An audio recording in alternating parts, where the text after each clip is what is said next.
Statue of লিবার্টির নাম জানি আমরা সবাই। ছোটবেলা থেকে বইয়ের পাতায়, টেলিভিশনে, বিভিন্ন সিনেমা, খবরের কাগজে এই ছবি দেখেছি অসংখ্যবার।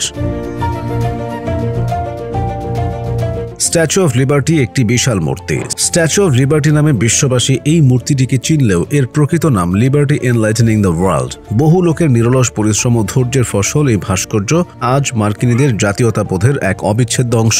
এটি ফ্রান্স 1886 সালে যুক্তরাষ্ট্রকে উপহার হিসেবে দিয়েছিল। ভাস্কর্যটি দাঁড়িয়ে আছে নিউ ইয়র্কের লিবার্টি আইল্যান্ডে হাডসন নদীর মুখে, যেখানে জাহাজ নোঙর করে, যা যুক্তরাষ্ট্রের অভিবাসনকারী এবং অন্য দেশ থেকে ফিরে আসা আমেরিকান সহ সকল পর্যটকদের স্বাগত জানায়। এই তামার মূর্তিটি যুক্তরাষ্ট্রের শতবর্ষ পূর্তিতে এবং যুক্তরাষ্ট্রের প্রতি ফ্রান্সের বন্ধুত্বের নিদর্শন হিসেবে উৎসর্গ করা হয়েছিল 1886 সালের 28 অক্টোবর। ভাস্কর্যটির ভেতরের কাঠামোটির নকশা তৈরি করেছিলেন ফ্রেডরিক বার্থোলডি এবং গুস্তাভ আইফেল, যিনি আইফেল টাওয়ার নকশা করেছিলেন। এটি লিবার্টাস, রোমান স্বাধীনতার দেবীর একটি মূর্তি। সে তার ডান হাতে একটি মশাল ও বাম হাতে একটি টাবুলা আনশাট ধরে রাখে, যেখানে রোমান অক্ষরে 4 জুলাই 1776 লেখা, যা যুক্তরাষ্ট্রের স্বাধীনতা ঘোষণার তারিখ। তার পায়ের শেকল ভেঙে সে এগিয়ে যায়, যেটা তৎকালীন সময়ের দাস প্রথা রদের প্রতীক হিসেবে দেখানো হয়েছে। মূর্তিটির উচ্চতা 152 ফুট 2 ইঞ্চি, পায়ের গোড়ালি থেকে মাথা পর্যন্ত উচ্চতা 111 ফুট, হাতের দৈর্ঘ্য 16 ফুট 5 ইঞ্চি, তর্জনী 8 ফুট, নখের সাইজ 13 ইঞ্চি, নাক 6 ফুট 6 ইঞ্চি, ডান বাহু 42 ফুট,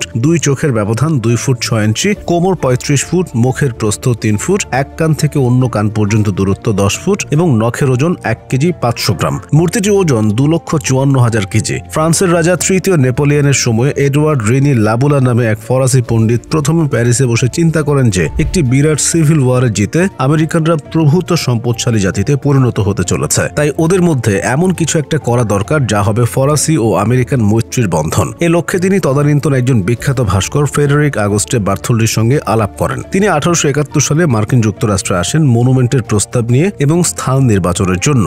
সে হিসেবে নির্বাচিত হয় নিউ ইয়র্ক শহরের লিবার্টি দ্বীপটি। এটি তৈরির জন্য ফ্রান্স ও মার্কিন যুক্তরাষ্ট্রের সদস্যদের নিয়ে 1875 সালে ফ্রান্স আমেরিকান ইউনিয়ন কমিটি গঠিত হয়। কমিটির সিদ্ধান্ত মোতাবেক আমেরিকা বহন করবে ভিত ও বেদি তৈরির খরচ এবং ফ্রান্স বহন করবে মূল মূর্তি তৈরির খরচ। সে মতে আইফেল টাওয়ার খ্যাত ইঞ্জিনিয়ার আলেকজান্ডার গুস্তাভ আইফেলের জটিল ডিজাইনে প্রায় 2 বছর ফরাসি ও আমেরিকান ভাস্কররা এটি তৈরির জন্য পরিশ্রম করেন। এটি 300 খণ্ডে তৈরি করা হয় এবং এর উপরেও 2.5 মিলিমিটার প্রস্থ তামার শীট দিয়ে জড়িয়ে দেওয়া হয়। এভাবে 1884 সালের জুন মাসে তৈরির কাজ সম্পন্ন হলে ফ্রান্সের প্যারিসে সংরক্ষণ করে রাখা হয়। পরবর্তীতে 1885 সালে মূর্তিটির বিভিন্ন অংশ খুলে 214টি বাক্সে ভরে জাহাজে করে আমেরিকায় পাঠানো হয়। মার্কিন প্রেসিডেন্ট গ্রোভার ক্লিভল্যান্ড 1886 সালের 28 অক্টোবর এটি আনুষ্ঠানিকভাবে উদ্বোধন করেন। ভাস্কর্যটি মূলত ঢিলা জামা ও মাথায় সুচালো কাটাওয়ালা মুকুট পরিহিত একটি নারী মূর্তি, যা লিবার্টাস নামক রোমান দেবীর আদলে করা। মূর্তিটির বাম হাতে রয়েছে একটি আইনের বই, যাতে আমেরিকার স্বাধীনতার তারিখ 4 জুলাই 1776 খোদাই করে লেখা, এবং ডান হাতে উঁচিয়ে ধরা প্রজ্বলিত অগ্নিশিখার মতো টর্চ।